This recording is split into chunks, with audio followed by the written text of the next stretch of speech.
খাও ইয়ামিন? চিপস। কি খাও ইয়ামিন? উফ দূর, বললাম না চিপস খাই। তাহলে আমার একটু দিতে চাও ইয়ামিন?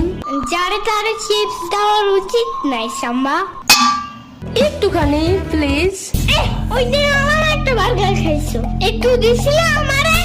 একটুও দেয় নাই? না। দেয় নাই? না। ও তাইলে মেবি ভুলা গেছিলাম, পরের বার আনলে আবার পুরো অর্ধেকের বেশি দিব। যাও।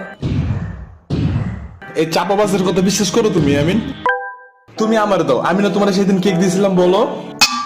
সরবাত, ওই দিন পিজা খাইছিলে ওরে দিছিলি একটু? ওরে দেয় নাই, কিন্তু তোরে তো দিছিলাম, তুই যেন ওরে না কস, তাহলে এখন কইলি কেন ওরে? দেখছো দেখছো, তোমারে কিছুই দিতে চায় না। এবার সারস সাইজে লাভ নাই, সব তো তোমরা কাউরেই দিব না আমি।